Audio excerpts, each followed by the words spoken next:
Okay. Well, welcome everybody. My name's James Forbes. I'm the CEO of the Jane Goodall Institute. It's our great pleasure to welcome everyone here for the Roots and Shoots Resource Box for Schools second webinar. And I'm just going to share my screen. We've got a bit of a presentation for you this afternoon, so I'll just share my screen now. And, okay.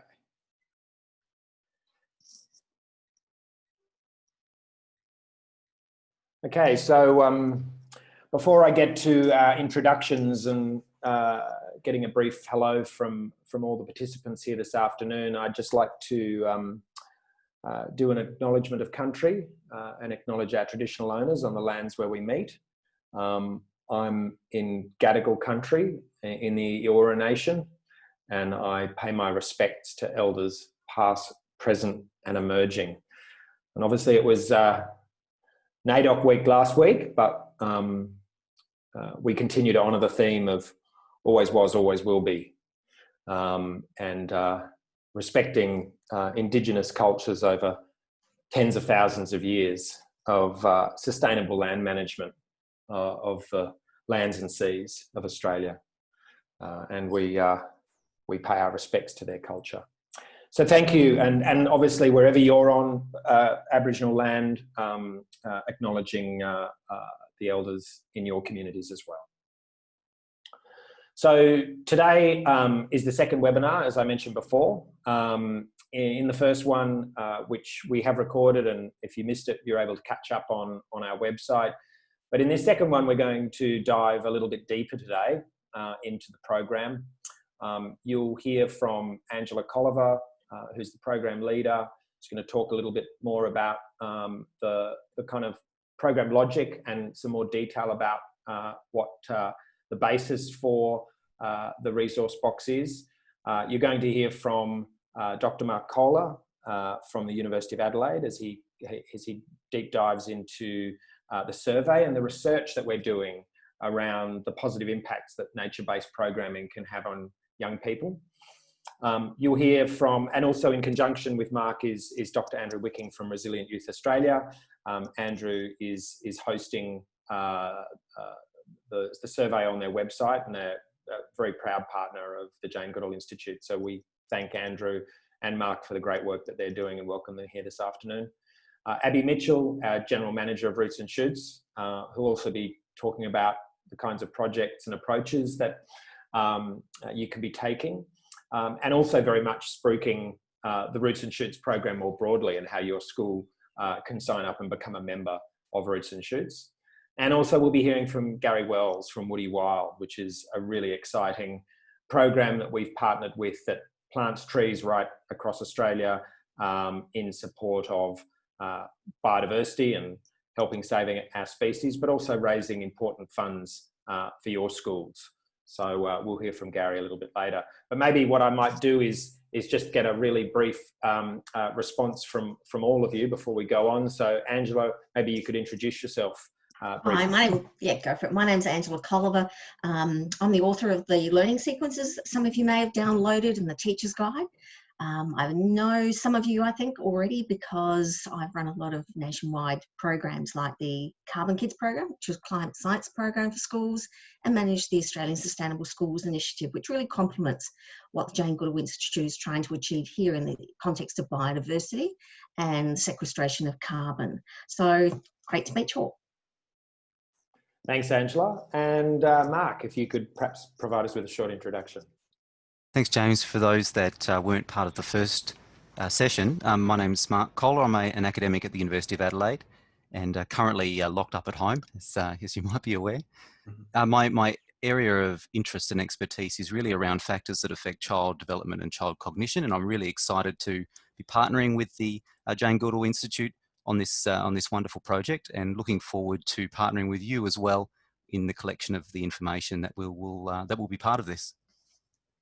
Thanks, Mark. Andrew, please introduce yourself and let us know a little bit about you. Yes, thanks, James. Hello, everyone, and greetings from me here in Melbourne. It's a pleasure to be in on this call and involved in this project. as Director of Resilient Youth Australia, we've been surveying the resilience and wellbeing of young people across Australia for the last 7 or 8 years. We've surveyed over 400,000 young Australians on their resilience and wellbeing, over 1,500 schools, and we'll be using that same platform to survey with you, the Resource Box survey, and we're really excited to be involved in all of that and to introduce you to it.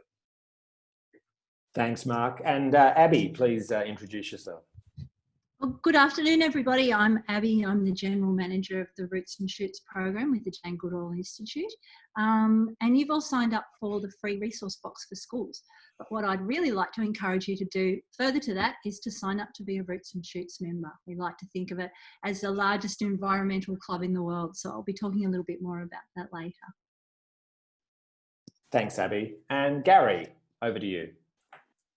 Oh, hi everybody, I'm Gary Wells. I'm up here in Newcastle at the moment, and our organisation's planting trees, as James said, right across Australia, and we're doing that in conjunction with schools through a series of fundraisers, which I look forward to having a chat with you about a little bit later.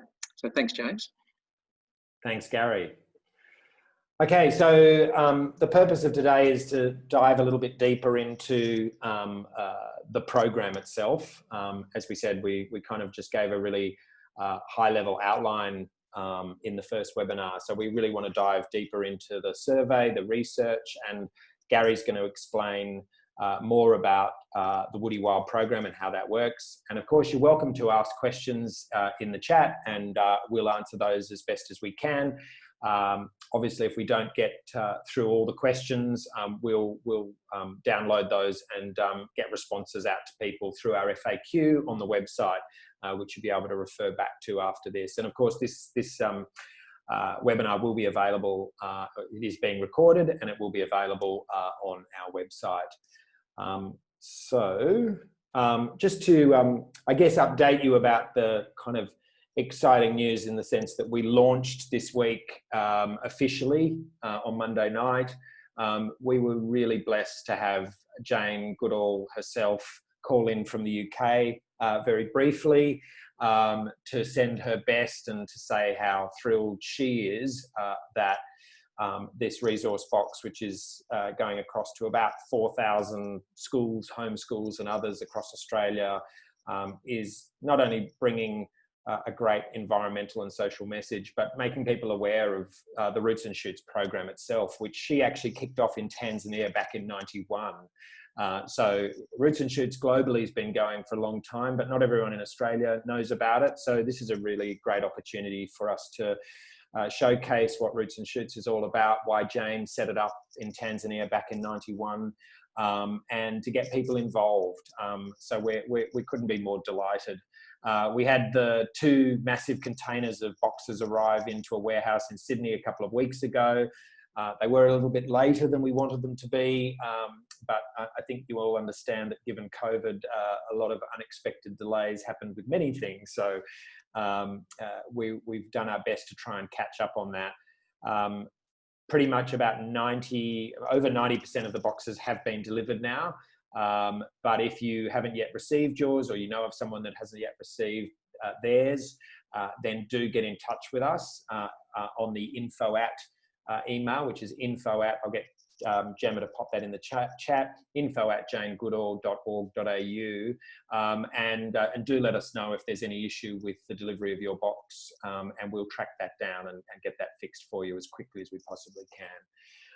So we labelled up about 11 tonnes of books and boxes and got them out this last week. So we're really excited that that for many of you they should have arrived, or most of you they should have arrived, and we're just really excited to be able to share the resources. You've probably seen how beautiful they are. There's been a lot of thought and energy and effort put into them. The 2 titles, Local Safari and Amazing Australia, were created for this box, and members of the Jane Goodall team here in Australia, and along with Stuart McPherson, actually created a lot of the content in those books. So there's been a lot of work involved behind the scenes, but hopefully everyone who's seen theirs can see how that work is really expressing itself beautifully. So yeah, we hope you love the resource as much as we do. So that's enough from me. I've chatted on enough. I'm going to pass over to Angela now to take us through some of the background for the program and give more information on our program logic. Thanks, Angela. Thanks, James. So many of you would be aware, if you've downloaded the teacher's guide, that we are trying to really support you with design ideas for what you might like to do next year. So we're hoping that the month of December will still be used to plan your approach with your school or your class or peer age group that's a club in your school to really tackle a local biodiversity or a conservation project. And this program logic really steps out from the base level of level 1 right through to the highest, I guess, systemic change outcome, what we'd like to encourage you to consider. This is a one-page document that I think your principal, your school directors, your curriculum advisors might really like to get their head around. We're already now in step 2 of this program logic. We're sharing ideas and resources and giving you an idea of how to implement the program.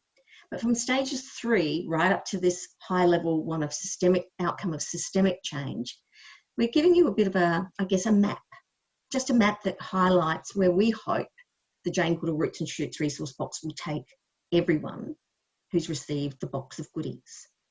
Because it is about enacting real transformational learning across your school and its community, and hopefully your state, territory and Australia. As you can see, the big systemic change that we're looking for are school communities who are optimistic about a future where we work with nature as creative powerhouses of solutions. And this is where we're all going to be creating locally relevant projects and helping solve problems that face what Jane Goodall's really on about. If you think of the word ape, A-P-E, and her connection with the chimps, helping solve problems that face animals, people and the environment. Now, you'll hear from Sue Mayo from Narrabeen Lakes Public School at the end of the presentation today, and some of her students have tackled, well, palm oil. They interviewed their canteen manageress and tried to ascertain all the products in the school that contained something that Jane's very passionate about eliminating. That's the sort of project that creates a solution where kids are taking on a leadership role, auditing perhaps a problem and designing their solution for it. But as you can see in the observable change in the intermediate outcomes on the screen at the moment, we're also highlighting some opportunities for individual students and teachers' personal nature connections. Your school is the big picture and your community. And in your community, I'm sure you've got land care groups. You might have a coast care group, an environmental education group, a climate group. And we hope that in the bigger picture of about this time next year, we've brought people in to the school and we've got them in through the school gates working with young people. The orange outline there is really what we hope to be doing in terms 1 and 2 next year, where you're planning, this is a homeschool, preschool or a class within a school, your implementation of the program and those beautiful resources that you have in the box and the learning sequences that you have online and WOODiWild, because they're an integral part of this as you will become aware today. So thinking about that right now, how could you implement something that's got teaching and learning resources that link to the Australian curriculum, wonderful, wonderful books and real people to help you? So I don't know if any questions have come up in the chat box, but if they have, James, could you let me know and I can answer those directly? Or maybe I'll open it up. Thanks, Any Angela. spare resources box? Now, at the moment there aren't, but there is an opportunity, perhaps, Antonia, to register for a box next year because all of the boxes have been distributed for 2020. Any questions about this hierarchy of intended outcomes or something that's called a program logic?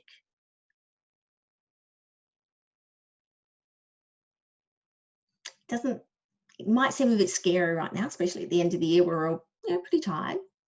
But thank you, Antonio.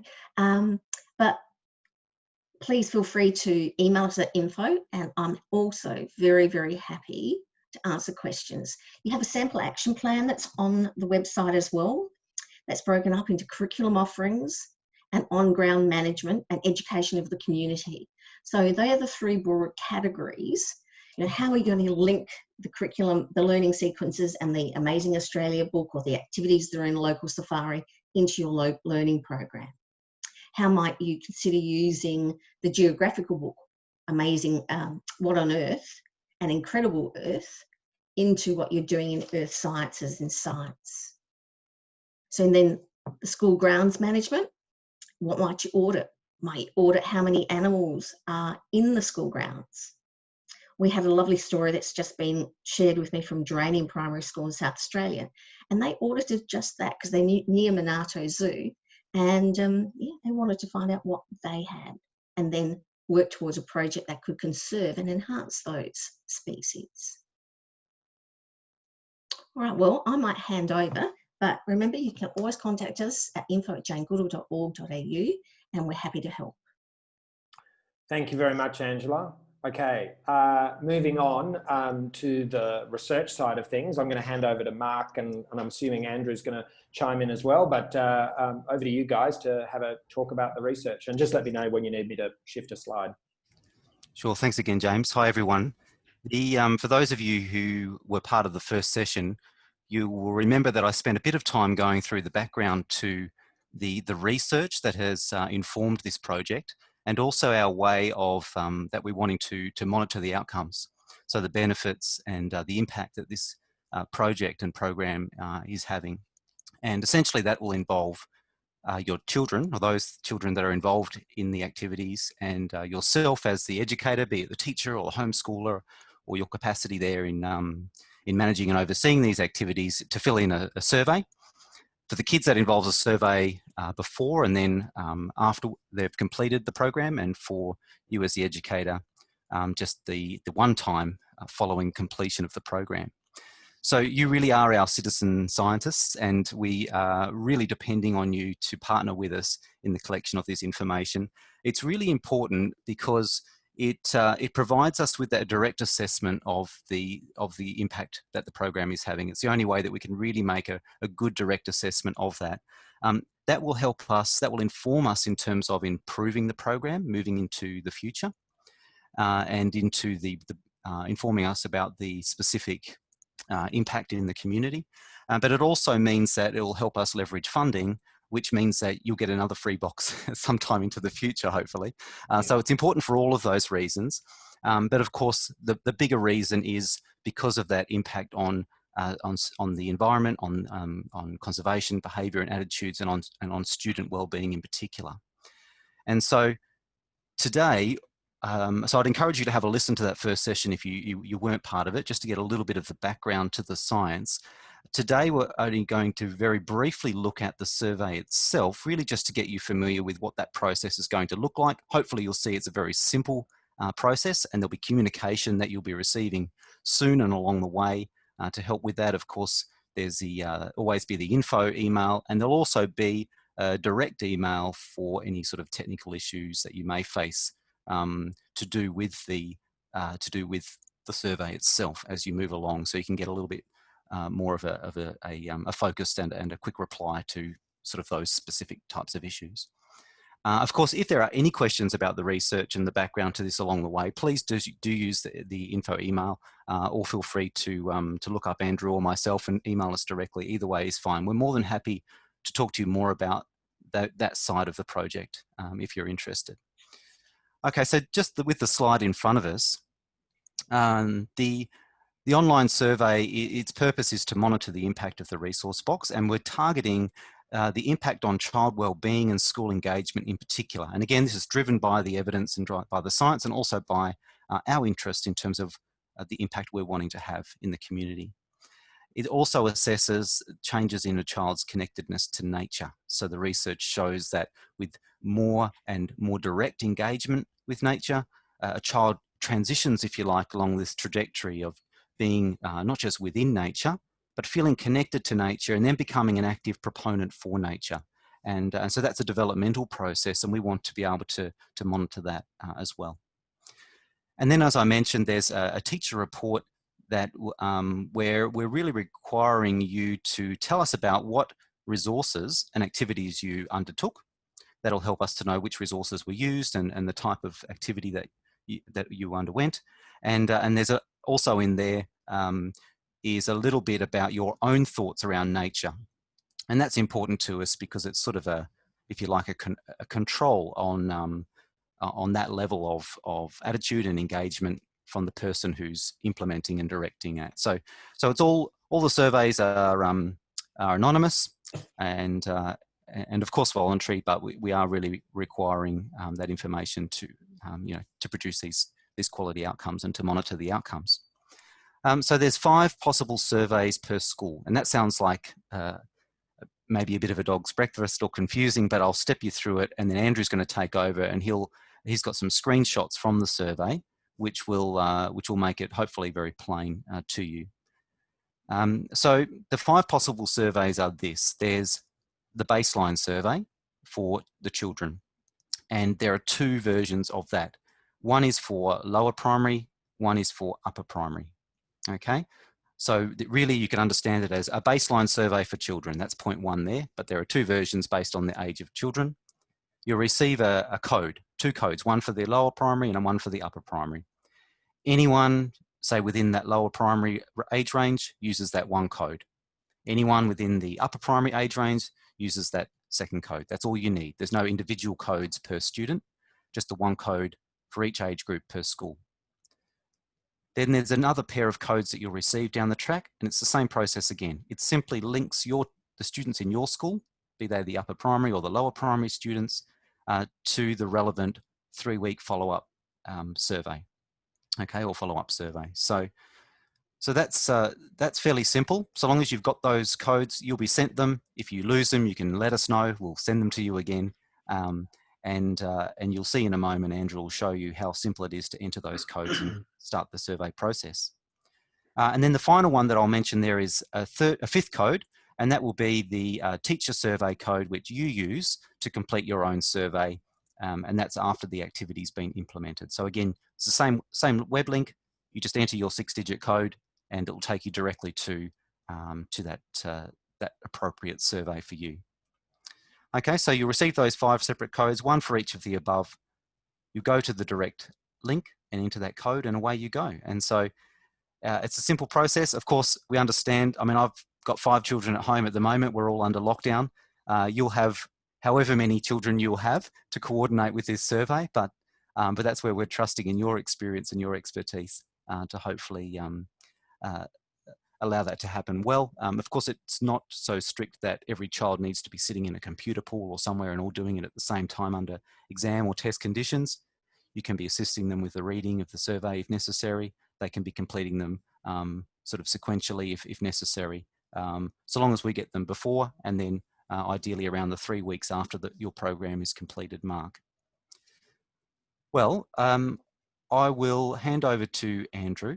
So James, you can start, flick to the next slide if you like, and Andrew will run you through some of the practicalities of the survey, and while he's doing that I might have a look in the chat to see if there's any questions I can prepare for. Great, thanks Mark, and hello again everyone. Yes, I'd just like in the next couple of minutes just to give you a little bit of a preview of the survey experience. We've, having worked with hundreds of thousands of young people and in thousands of schools, we've refined the process to make it as happy and as smooth as experience as possible for the students and also for you. So I'd just like to walk through some of the very basic steps that are involved in doing the survey. Mark's already covered off many of them. But first and foremost, you'll receive a URL link which will take you to the survey. That page you can see here on the slideshow is where that URL will take you. You will also be supplied with a 6-digit code. It is in fact 6 letters, randomly assigned code. The code, as Mark says, connects your school with the appropriate survey, whether it's you're doing the pre-survey, and for lower primary, or the pre-survey and upper primary, whatever it might be. Every student in that age group, upper or lower, uses the same code, because as Mark says, this is entirely anonymous. We're not tracking individual students. It's about getting that cohort-based picture. The survey, of course, is done online. It can be done in class time or whenever and however suits. And it should take 20 minutes, perhaps, to complete, 25 minutes. So the process is very simple. You receive an email with a URL and the code. Every student enters the same code. The survey, the appropriate survey, will then appear, and they work their way through that. There'll be a few demographic type questions at the top of the survey. Then there'll be some resilience and wellbeing based items or questions, and then questions that goes to young people's engagement with nature. That's how it's basically structured. Of course, we've worked very hard with the Institute and Mark to develop a survey where the language is appropriate for the age level. It's developmentally appropriate as well. And I think you'll find it very quick, very smooth process. Once it's complete, after those 20 minutes or so, there'll be a submit button. Everyone should click the submit button, and then they'll receive a thank you screen. So if we could jump to the next slide, please, James. This is one example of that demographic question, just literally, how old are you? You tick it, and then the screen just scrolls up to the next question. If we could jump to the next slide too. This is an example of one of the questions that we've devised around young people's engagement with nature. I like collecting rocks or shells, and as you can see, the response anchors, yes, sometimes or no, very simple, very straightforward, and we try to keep them as consistent as we can throughout the survey, so it's not too taxing on young people. The next slide.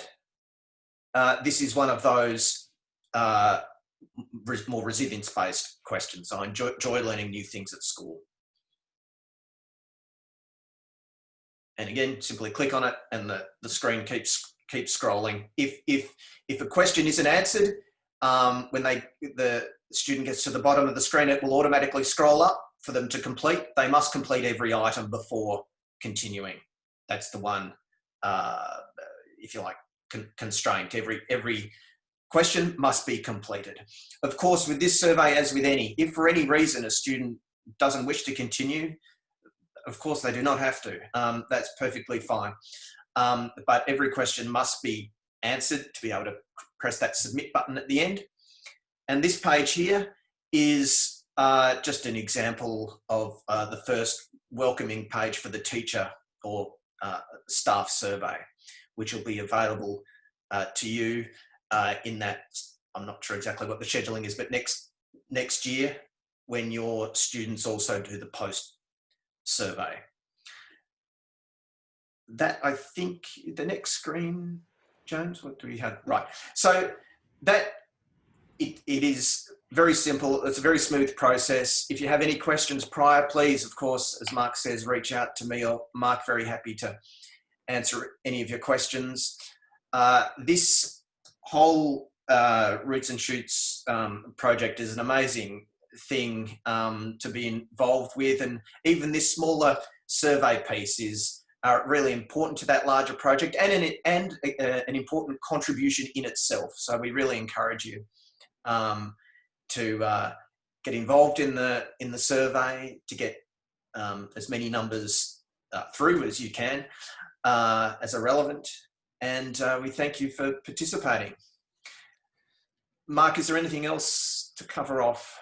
I had a quick look through the questions, so if you like, I'll run through some answers. Some answers have already been put up, and then we can move on. I'll keep an eye out for any further questions as we progress. And like Andrew has reiterated, please feel free to ask questions when we're offline and in between these webinars. So the survey length. So we're looking at, as you can see, they're very quick, simple items to answer for the upper primary. So that's from grade 3 upwards. We're looking at about 40 items. So it sounds like a lot. With the simple response type, we're expecting sort of 10, 15 minutes per child, thereabouts. The lower primary survey is, I think, around 30 items in that more simplified version. And so probably will take around a similar amount of time depending on the sort of level of competency and how much assistance a child may need. So there was a question about the preschool survey. So for children from grade 2 down to 4 years of age, that's what we call sort of lower primary. So it incorporates that preschool period. The let me see here. So with the completion of the survey, given that most of you, I assume, will be implementing your programs early in the new year, it's probably ideal to, as Angela's written in there, ideal to complete your baseline survey early in 2021 prior to doing the activity itself. If you're going to run your activity now in 2020, then of course complete the survey, the baseline survey now. Otherwise, hold off till just prior to completing it would be ideal. The results will be communicated to you. Now, there's two kind of levels of communication that we'll look at. The entire project results will communicate to you in a report form once this round of the project is finished, and we've been able to collate and analyse those results for you. Your individual school results, though, we can provide to you once you've completed the program on request. So once you get in touch with us, we can provide you with a summary of results specifically for your school. Those results will only go to your school, so you can't ask for someone else's results and that sort of thing. And they won't be communicated in any other way. So we won't be sort of publicising individual school results. We'll only be collating information at a sort of a group, a broader group level, not at an individual school level. I think that was all the questions that I could see, but I'll keep an eye out as we move along. Okay, thank you, Mark, and thank you, Andrew. All right, now it's time to hand over to Gary to run us through the WOODiWild program. So Gary, take it away. Great, thanks very much, James, and hi everyone again. What I thought I might do is just give you a quick 5-minute overview of what the WOODiWild program is all about, and then we have a very short video just to show you at the end. So just in terms of what WOODiWild's about, we started WOODiWild about 2 years ago. It's a charity that we've set up to essentially re-establish forests across Australia. One of the great problems we have in Australia is that we have one of the worst extinction rates in the world, and that's primarily because of clearing of trees and loss of habitat. So one of the ideas we had was that we could perhaps start to work with schools to try and run some fundraisers to raise funds to re-establish those forests. So I guess one of our unique propositions is that with every tree that we put in the ground, and we work with farmers right across Australia, but every tree we put in the ground has a unique GPS location. So you can see it on a map. And so from that point of view, a school can start to create its own forest by running a fundraiser. And the kids can see their own tree on the map on our website, and the school can create its own forest essentially on the website on a map and see how many trees they've established. So the broad idea is to make this accessible for everybody in Australia. So it's $10 to fund a tree. People can come in, we create a page for your school on the website. People can come in and pick your school as the school that they are looking to support. When they come in and pick your school, they then fund a tree for $10. The kids can name their tree, and then they get an email that comes back and shows them exactly where their tree is on the website. And the school gets rebated $2 for every tree that gets funded. So the school actually has a fundraiser for itself. We retain the $8 to put the trees in the ground, and we start to create all these new forests right across Australia. Our intention is that we would then put all of the various schools that are participating in this program together to create the Great Aussie Schools Forest, and that'll be a patchwork of trees and small forests right across Australia over time. So we've really just kicked off. It's been going for about 12 months. We had a pilot year with 12 schools, and we funded about 3,000 trees in that time, which was fantastic. And we're in the process of putting some new little forests down in Victoria. I've just spoken to a lady in Tasmania this afternoon who's keen to put some trees in down there. And we're also talking to some people in South Australia, and we already have trees in New South Wales. So the idea for the school is really simple. Essentially, all the school has to do is we provide everything that the school needs to run the fundraiser. We set up a page on our website. We provide some online collateral that you can send out to your school community that will explain what the fundraiser is all about, and provide a link for them to go straight to your school's page on the website and fund a tree. So it's really easy. All that the school has to do really is promote it within your school community. There's no other administration. We keep track of all the trees that have been funded through your school on our website, and then we just rebate the $2 to the school at the end of the month for the number of trees that have been funded. So essentially it's as simple as that. We're keen to get as many schools involved as we can. One of the things we do provide is a little video. We might run that video now, James, if that's okay. This video is something that you can send the link out to all of your school community, and they'll see what the fundraiser is all about. So if you'd like to run that, James, that'd be great. Did you know Australia has one of the worst extinction records in the world? Right now in Australia, over 1,800 animals and plants are close to extinction. This is mainly due to loss of habitat through the clearing of trees. So what can we do? WOODiWild is planting trees with farmers to create new forests across Australia. But how can you help? Schools like yours are helping WOODiWild plant trees by running a fundraiser. So why not join the fundraiser, add a tree to the Great Aussie Schools Forest? Go to woodiwild.org/school and pick your school from the list to add your tree. Both of these guys will thank you for your help.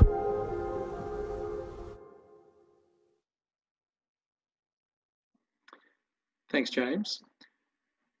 So essentially, I think that gives a fairly brief explanation of what we're doing. There's nothing complicated about it. It's just a matter of whether your school would like to participate.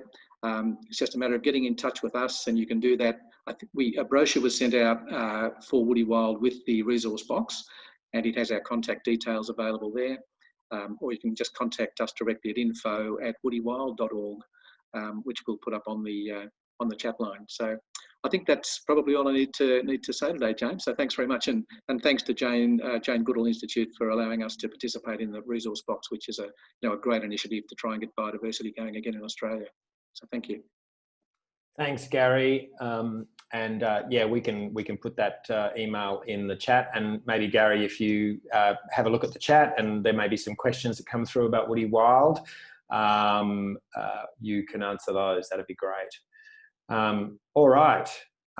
Okay, possible approaches. I think it's time now to hear from Abby to talk about how you might think about what kind of activities you can run out through the Resource Box project. So Abby, can I pass over to you now?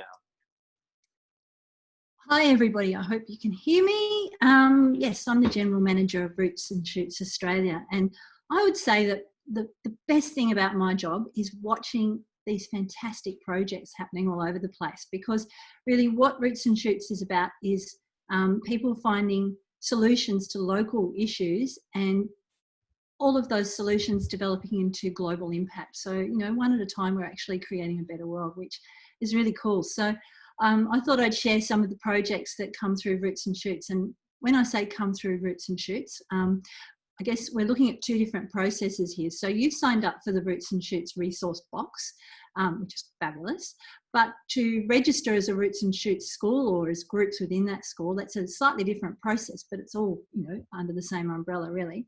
And by doing that, you'll receive our newsletter and different sorts of communication. And you can also register a project. So when you're doing your action plan, for example, you're developing a roadmap of all the different sorts of things you might do in your school or local community that can make a difference. But you can just pick one of those, and that can be a project in its own right, and register that with us. So that way we can team you with a mentor, one of our state coordinators, and or our local coordinators. We can give you resources to assist with that. We can track your project, and we can help celebrate your project and show it and share it with other people as inspiration. And at the end, we can even send you a certificate signed by Jane Goodall herself. So, you know, how good's that? As James mentioned before, this Roots and Shoots program started in Tanzania in '91 with exactly that, a group of kids who came to Jane and said, what do we do? How do we deal with these problems? And so it started with that think local, you know, the old cliche, think local, act, whatever it is, you know what I'm talking about. But anyway, so I just thought I'd share some of the projects that I really like, and there's plenty to pick from. But I really like creative solutions too. And a couple that have come my way recently was a school that has a large tree that has limbs that were potentially going to fall and squish a child, which no one wants. But rather than remove the tree, what they actually did was plant underneath the tree. So they're creating additional habitat. They're creating an outdoor classroom in a sense. They're beautifying their school. They're stopping the kids from walking in harm's way. So it's a win-win for everybody. So that's a really lovely creative solution. And another one that came up recently was, I really like this, a school in Victoria where they had a rogue wombat coming in and digging up the garden overnight.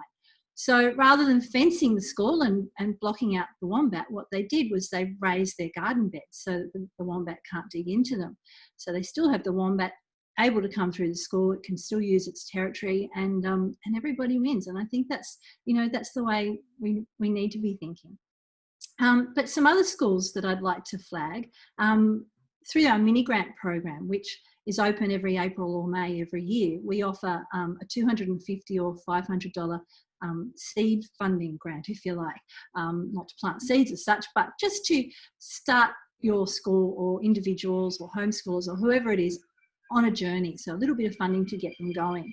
And Annan Grove Public School is one of the schools that won last year. They're in northwest Sydney, in a rural environment that's becoming more and more impacted by urbanisation. And this school has an endangered population of glossy black cockatoos, which the difference being that this population is isolated and therefore endangered rather than it being endangered on a national scale.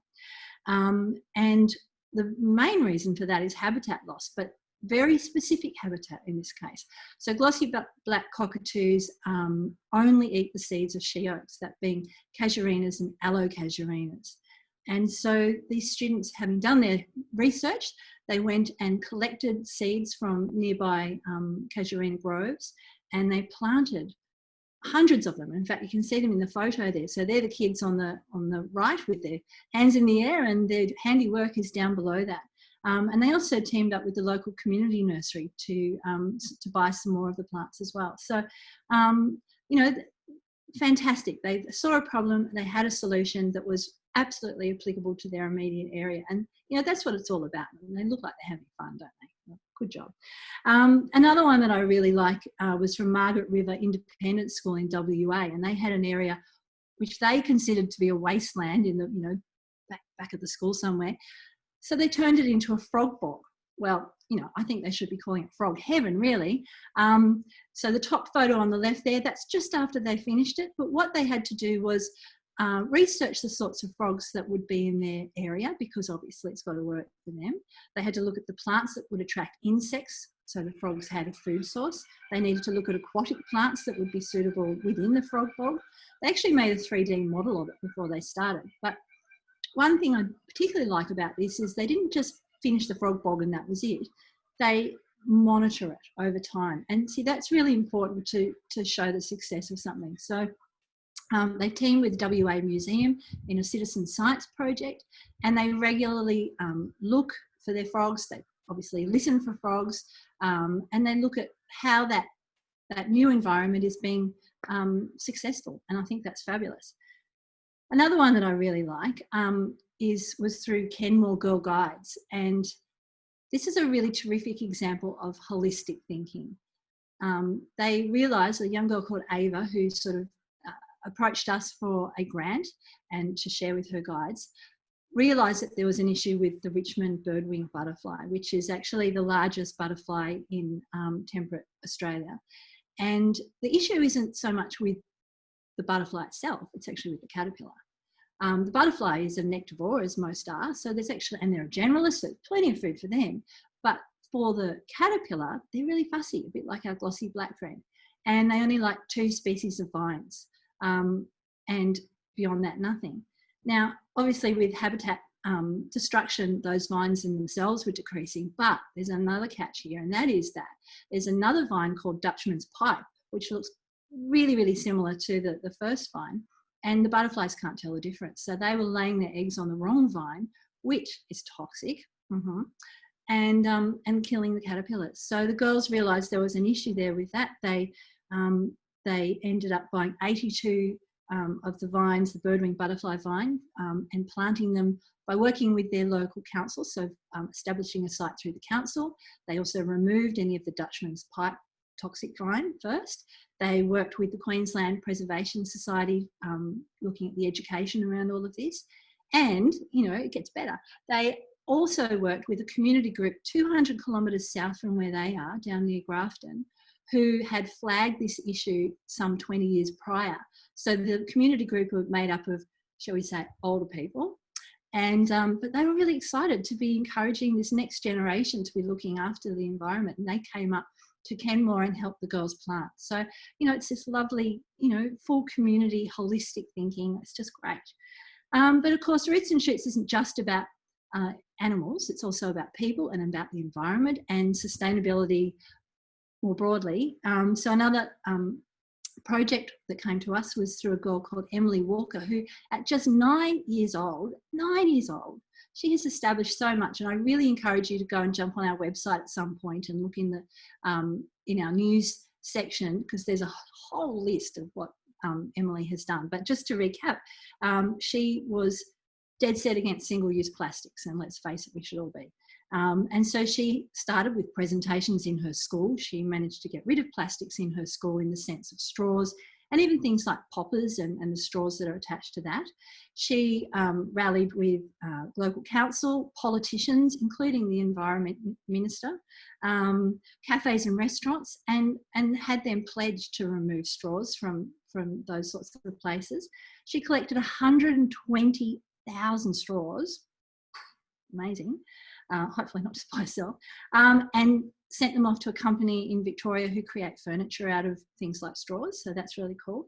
But, you know, she's really demonstrated that one person, one 9-year-old person for that matter, can make a difference. So, you know, and that's what it's all about. It's all about starting with an idea and having inspiration and looking around you for how you can make that work. So, again, I really encourage you to register a project with us, come up with a project. We've got all the resources and assistance to help you with that. I saw in the chat from someone, missed who it was, sorry, in a preschool asking what sort of project can they do. Well, you know, it's up to you. There's so many options. You could literally just putting in some flowering plants. I mean, there's your pollinator garden, or looking at waste or compost or a garden, you know, a worm farm, anything that's going to make a positive difference for the environment, for humans, for animals. We're totally up for that. That's a project. That's great. Thanks, James. Thanks, Abby. And, you know, I don't need to say that Abby is full of great ideas. So if any of you are a bit stuck, I'm sure Abby would be very happy to chat to you offline. So, you know, feel free to email us at info@, and we'll forward that through to Abby, and she should be able to answer any of your questions about what kind of project you want to get going. Okay. Moving on, I'm going to throw over to Sue Mayo now from Narrabeen Lakes Primary School. Sue's kids were privileged to present on Monday night during the official launch, and Jane Goodall was there. They did an amazing job, and it gives my great pleasure to introduce Sue and for us to have a listen to some of the things they've been up to. So, Sue, over to you. Hi everyone. Oh, my children are still talking about Monday night at the zoo. They just loved their time there. I approached Angela's learning sequences a little differently. I presented all of the sequences from foundation through to year 6 to them, and they chose what they'd like to do. And we had a variety of groups. We had one group who did a podcast. They went and interviewed the canteen manager and talked about palm oil and what products that they had in the canteen that had palm oil in them, and they've organised a changeover for it. And they also discussed recyclable containers from the canteen. So they've ordered some fantastic recyclable containers. They're actually compostable containers. We're not a very big school, so there won't be a huge amount of those containers, but it's all going, our rubbish has halved just from that. We had a group do beeswax wraps and seed balls, and they all presented, they're going to sell them actually at our Environment Day on the 4th of December, because we are now allowed to have activities outside. And they're so keen to do this. They've been down to kindy. They've made a puppet show to go down to kindy and teach them about endangered animals and what they can do to stop plastics going into the ocean, because we're right near the ocean and the lake. So have a beautiful, beautiful biodiversity there to protect. We've had another group do a diorama about like a before and after. If we take care of things, or if we don't take care of things, what it's going to look like, and which would we like to have, and how we can achieve the before one, not the after one. And yeah, they're just so engaged in this. And we live in an area where there are a lot of apartments, so they don't get out and dig in the dirt or do all sorts of things like that. They might go surfing, and that is their connection. But as far as actually taking care of country, there's not much opportunity to do it from home. And they are now really, really, really engaged in protecting our environment, especially from an Aboriginal perspective. They talk about native plants, and we've got a native garden, and they're finding out what these are good for, what the plants are good for medicinally and for food. That I can't say enough how passionate these children are, and the ideas they came up with. In fact, they are in competition with WOODiWild at the moment. One of the proposals was a $10 package sent out to schools around Australia, and on a designated day, with seeds in them, and on a designated day, everybody plants those seeds around their schools or their environment. And yeah, to plant 1 million trees. That was his dream for his project. So they just come up with so much wonderful stuff, and it encompasses all key learning areas. It does take up a lot of time, encompasses all key learning areas, so we don't have to worry too much about not following the curriculum as such, strictly. And you know what? It's not something that you can put on a spreadsheet. It's something that's going to stay with them for the rest of their lives. And that's what we need. We need these children to be the drivers of change in our world. Thank you. Thanks, Sue. Did you want me to play the video, or you're quite happy to move on? You can play the video, yes. Yeah, great. Okay, yes. Let's do that. So it's just a short one. Next, we'll be interviewing Belinda, the canteen lady. Hello, Belinda. Today we will be asking a few questions about palm oil. How have you improved with less palm oil in your canteen foods? Well, the canteen these days has no palm oil in any of their foods.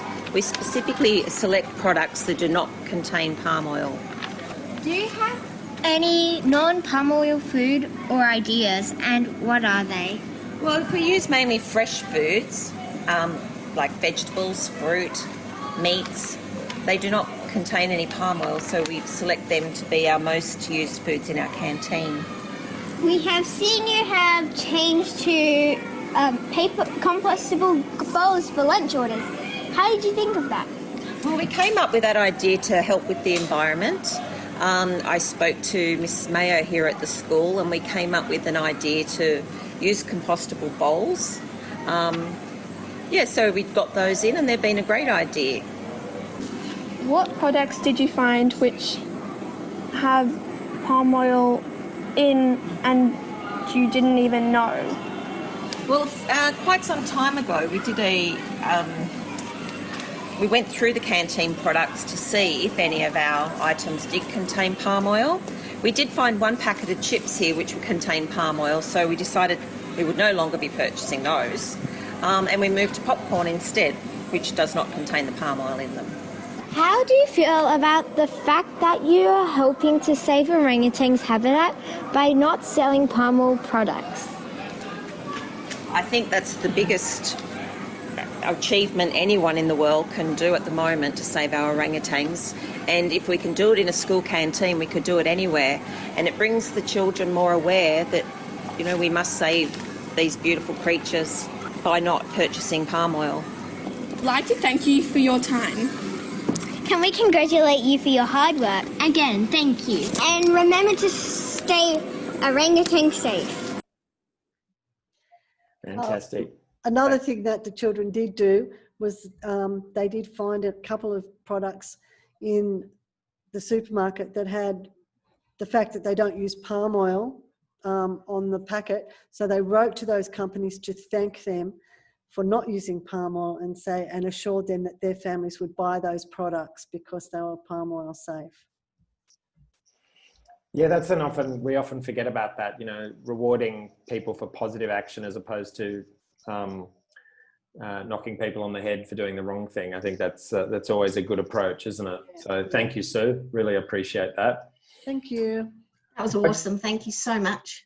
Okay, so we've just come to the question side of the presentation. I think they've been going on through the chat. So hopefully all of your questions have been answered. Feel free to throw any in. Before I throw to Angela to talk about the next webinar, if you've got any final questions for any of our panelists today in relation to the survey of Mark and Andrew, about WOODiWild, Gary, about the Roots and Shoots program and how you can get more involved, Abby, feel free to email through to us at info@janegoodall.org.au, and we can forward those questions through to our panelists. So Angela, perhaps we can throw to you to talk about the next professional development session on the 10th of December.